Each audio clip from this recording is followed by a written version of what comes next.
할렐루야. 오늘 하루 하나님 은혜와 사랑으로 기쁘고 감사하게 살아가는 하루가 되시기를 바랍니다. 다 같이 사도신경으로 신앙 고백 같이 하심으로 새벽 예배 하나님 앞에 같이 드리십니다. 전능하사 천지를 만드신 하나님 아버지를 내가 믿사오며 그 외아들 우리 주 예수 그리스도를 믿사오니 이는 성령으로 잉태하사 동정녀 마리아에게 나시고 본디오 빌라도에게 고난을 받으사 십자가에 못 박혀 죽으시고 장사한 지 사흘 만에 죽은 자 가운데서 다시 살아나시며 하늘로 오르사 전능하신 하나님 우편에 앉아 계시다가 저리로서 산 자와 죽은 자를 심판하러 오시리라. 성령을 믿사오며 거룩한 공예와 성도가 서로 교통하는 것과 죄를 사해 주신 것과 몸이 다시 사는 것과 영원히 사는 것을 믿사옵나이다. 아멘. 할렐루야. 성경 말씀 창세기 1장 14절부터 19절 말씀입니다. 창세기 1장 14절로 19절 말씀 제가 봉독해 드립니다. 하나님이 이르시되 하늘의 궁창에 광명체들이 있어 낮과 밤을 나누게 하고 그것들로 징조와 계절과 날과 해를 이루게 하라. 또 그 광명체들이 하늘의 궁창에 있어 땅을 비추라 하시니 그대로 되니라. 하나님이 두 큰 광명체를 만드사 큰 광명체로 낮을 주관하게 하시고 작은 광명체로 밤을 주관하게 하시며 또 별들을 만드시고 하나님이 그것들 하늘의 궁창에 두어 땅을 비추게 하시며 낮과 밤을 주관하게 하시고 빛과 어둠을 나누게 하시니 하나님이 보시기에 좋았더라. 저녁이 되고 아침이 되니 이는 넷째 날이니라. 아멘. 오늘 본문 말씀은 창조 넷째 날에 있었던 창조 사건에 관한 말씀입니다. 창조 넷째 날은 광명체, 즉 해, 달, 별의 창조를 하시는 것을 볼 수 있습니다. 태양은 지구의 그 빛과 에너지의 공급원으로서 지구보다 나중에 창조되었다 하는 것을 알 수가 있습니다. 태양이 창조된 것은 지구를 위한 것이지 지구가 태양 종속된 그런 것이 아니라고 하는 말씀입니다. 과학자들은 방사성 동위원소라고 하는 것을 측정으로 해서 지구의 나이, 태양의 나이를 측정하는데 약 50억 년 전에 됐다. 그렇게 측정을 합니다. 그들의 측정 방법을 믿을 수 있느냐 하는 이야기는 여러 가지 얘기가 있는데 그 중에 하나는 그들이 한 그 측정 방법을 가지고 화석 하나를 측정을 했는데 1억 년이 넘는 그런 화석이었습니다. 사실 실제로는 1000년이 되지 않은 화석이었는데 그 방법으로는 1억 년이 넘는 걸로 봐서는 그 방법도 신빙성이 그렇게 많은 것은 아니라고 생각합니다. 이런 그들도 지구와 태양의 나이는 같다. 그렇게 추정을 합니다. 성경은 분명히 지구를 먼저 창조하시고 나중에 태양을 창조하신 것으로 말씀하셨죠. 물론 날짜는 3일 차이밖에 나지 않습니다만은 그렇게 지구가 먼저고 태양이 나중이라.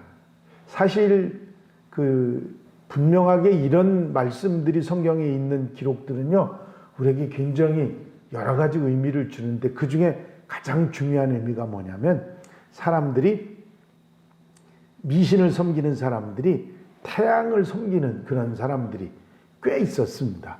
그러다 보니까 태양이 지구보다 우월하다고 생각하는 경향들이 많았는데 분명히 우리 모세가 말하는 이 창조기사에는 확실하게 분명하게 지구가 태양보다 먼저 창조된 것을 말씀하고 있는 것을 보게 됩니다.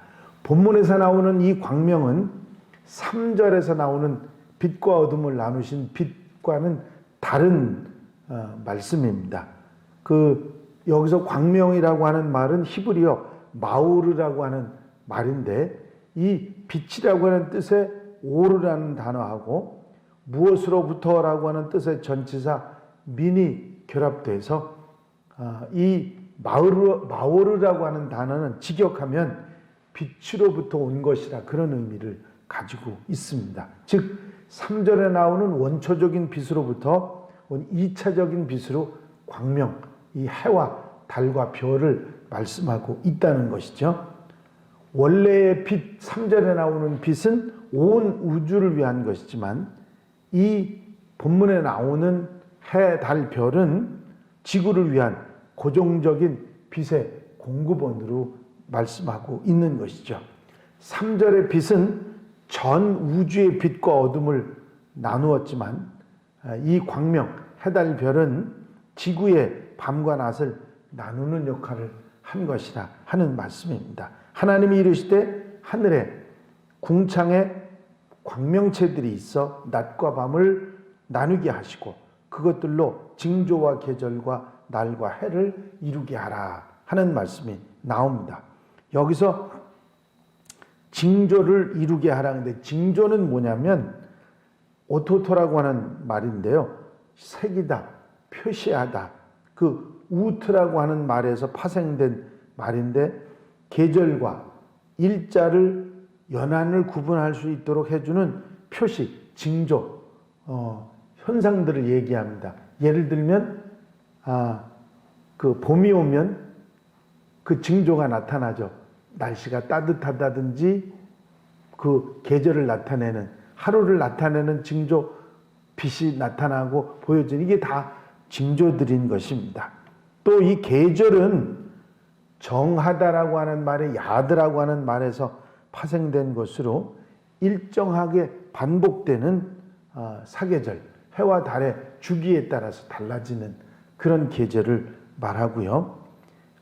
이 말들이 날과 해, 그 달과 태양의 움직임으로 계산되는 시간 단위 24일, 24시간 12개월 365일을 말하는 의미로 날과 해라고 하는 말을 사용했습니다. 즉 해와 달과 별을 광명체로 만드셔서 그들이 이 순환하게 함으로써 계절과 시간과 날과 년이 결정되도록 그렇게 하셨다 하는 말씀입니다.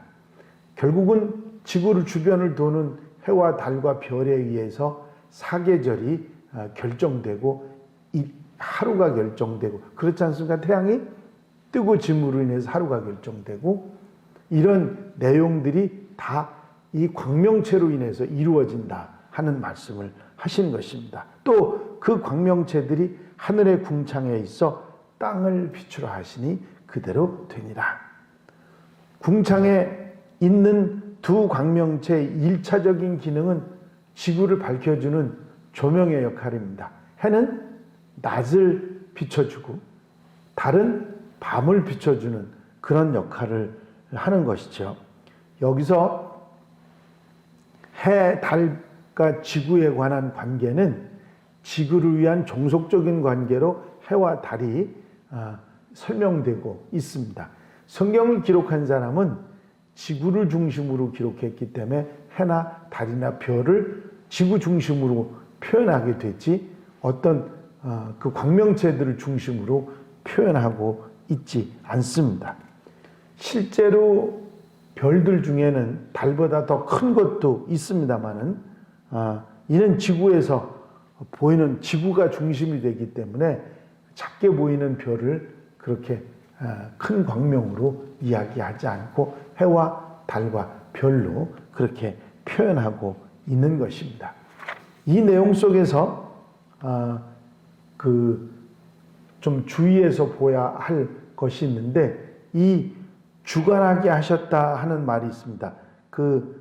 하나님이 그것들을 하늘의 궁창에 두어서 땅을 비추게 하시며 낮과 밤을 주관하게 하시고 빛과 어둠을 나누게 하시니 하나님 보시기에 좋았더라.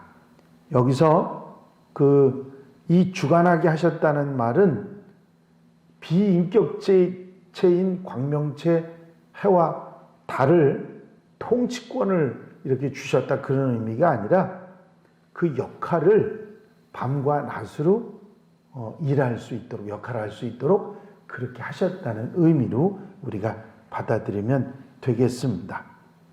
이 17절과 19절에 나와 있는 이 말씀들은 우리에게 굉장히 중요한 몇 가지를 깨닫게 해주시는 게 있는데, 해, 달, 별은 지구를 비치는, 이 땅을 비추는 역할을 하고 낮과 밤을 구별하는 역할을 맡아서 지구 위에 살아가는 모든 생명체들이 살아갈 수 있도록 봉사하는 기능을 부여받았다 하는 내용입니다.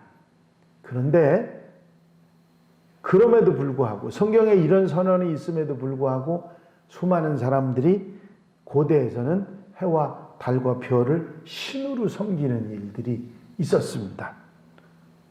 오늘날에도 일월 성신 숭배를 하고 점성술을 의지하는 그런 모습들을 보게 되는데, 성경 아주 단호하게 해와 달과 별은 낮과 밤을 구별하는 역할이고 이 지구에 빛을 주는 역할을 할 뿐이라고 하는 것입니다. 어떤 신적인 존재나 어떤 능력을 가지고 있는 것이 절대 아니라는 사실을 밝히고 있습니다. 아무리 해와 달과 별이 크고 웅장하고 귀한 역할을 한다 할지라도 그것은 이 지구를 위해서, 이 땅의 인간들을 위해서 하나님께서 역할을 감당하게 하신 것이지 어떤 능력이나 신적인 존재가 아니라고 하는 그런 것입니다. 이방 미신은 인간이 자연을 숭배해야 된다고 가르치지만 계시의 책 성경은 우주 만물이 인간을 섬겨야 한다고 말씀하고 있는 것입니다. 다만 인간은 창조주 하나님을 섬겨야 한다 하는 말씀이죠. 이 내일 그 4일째에 해와 달과 별을 창조하신 이후에는 사물에게 이름을 부여하거나 축복하는 과정의 얘기는 없습니다. 그리고 피조물들에 대한 일반적인 평가는 하나님 보시기에 좋았더라, 그런 말씀이 나와 있죠. 어떤 신학자는 이렇게 호명 과정이 생략된 것은 이방인들의 1월 성신 숭배를 질책하기 위한 것이다, 그렇게 말하기도 합니다. 해와 달과 별은 신적 존재가 아니고 창조주이신 위대하신 하나님을 증거하고 그 인간이 또 자연이 잘 살아가게 하기 위한 하나님께서 마련하신 그런 도구일 뿐이지 섬김의 대상이나 숭배의 대상은 아니라 하신 것입니다. 오직 창조주 하나님만을 섬기고 경배하는 대상이 돼야 한다 하는 말씀입니다. 하나님의 위대성, 그리고 그때 당시 고대 당시에 많은 사람들이 해나 달이나 별들을 다 신적인 존재로 생각했던 것을 확실하게 정리해 주는 말씀이 바로 이 창세기에 나와 있습니다. 그래서 모세가 하나님의 말씀으로 이렇게 그 창조의 얘기를 하면서 단호하고 분명하게 1월 성신은 절대로 신적인 존재가 아니고 비인격적인 하나님께서 지구를 위해서, 사람들을 위해서 마련하신 그런 도구일 뿐이라 한 것을 분명히 말씀하고 있는 것입니다. 이제 창조의 이야기 가운데서 은연중이지만 모세는 확실하고 분명하게 하나님의 위대성을 부각시키고, 그리고 많은 사람들이, 이방 사람들이 섬기던 신적 존재들을 갖다가 그것은 하나님이 창조하신 것이라는 사실을 아주 단호하고 분명하게 말하고 있는 것입니다. 그때 당시에 이방 그 미신을 섬기는 사람들은 해도 달도 별도 신이라고 했고, 뭐 우리나라에서도 있었지만 정자나무나 뭐 큰 그 바위나 돌이나 이런 것들, 자연 현상이 대단한 것이라고, 신적인 어떤 능력을 가지고 있다고 그렇게 생각을 했지만 절대로 그런 것이 아니고 그것은 다 분명하게 창세기서는 뭐냐면 하나님이 만드셨다는 것입니다. 하나님이 만드신 그런 것이라고 하는 사실을 우리에게 분명히 전해주면서 하나님, 우리가 믿고 의지하는 하나님이 어떤 분이시다 하는 것을 확실하게 전해주는 말씀입니다. 창세기의 말씀은 이런 여러 가지 범신론이나 다신론을 완벽하게 배격하고 오직 유일하신 하나님, 신은 하나님 한 분뿐이시라는 사실을 확실하게 밝혀주고 있는 것을 보게 됩니다. 오직 창조주 하나님 한 분이시다 하는 것을 우리에게 알려주고 있죠. 이 말씀을 우리가 들으면서 또 읽으면서 하나님이 어떤 분이신지 우리들뿐만 아니라 그때 당시에 이스라엘 백성들이 이 말씀을 들으며 하나님에 대해서 얼마나 확신을 가지고 자신을 가졌을지 짐작이 됩니다. 마찬가지로 우리도 창세기를 읽으면서 하나님이 어떤 분이신지를, 얼마나 훌륭한 창조주 하나님이신지를 확실하게 알게 되는 것입니다. 이 하나님을 의지하고 오늘 하루도 아름답게 복되게 사는 한 날이 되시기를 주의 이름으로 축원합니다. 기도드리십니다. 사랑과 은혜가 영원히 많으신 아버지 하나님, 위대하신 창조주 하나님, 우리 하나님께서는 이제 많은 사람들이 신적인 존재라고 인정하고 또 그렇게 생각했던 해와 달과 별과 자연의 모든 것들이 하나님의 만드신 작품이라는 사실을 우리에게 가르쳐주고 계시니 감사를 드립니다. 우리가 믿는 하나님, 우리 아버지 하나님, 살아계신 하나님이 어떤 분이신지를 분명히 창세기를 통해서 깨닫게 해주심을 감사합니다. 그 하나님을 믿고 의지함에 있어서 언제나 앞장서서 하나님을 섬기고 오직 하나님과 함께 살아가는 하나님의 백성들이 되게 하여 주시옵소서. 이 한날의 삶도 온전히 주님께 맡겨드립니다. 앞서가 인도해 주시고 성령께서 이끄셔서 아름답고 귀하고 복된 삶이 되도록 축복해 주시옵소서. 오늘도 함께 하신 은혜로 역사해 주실 줄로 믿사옵고 예수 그리스도의 이름으로 기도하옵나이다. 아멘. 주님 가르치신 기도 함께 드리십니다. 하늘에 계신 우리 아버지시여, 이름이 거룩히 여김을 받으시오며 나라의 마옵시며 뜻이 하늘에서 이루어지는 것 같이 땅에서도 이루어지이다. 오늘날 우리에게 일용할 양식을 주옵시고 우리가 우리에게 죄 지은 자를 사하여 준 것 같이 우리 죄를 사하여 주옵시고 우리를 시험에 들지 말게 하옵시며 다만 악에서 구하옵소서.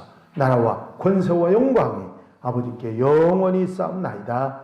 아멘.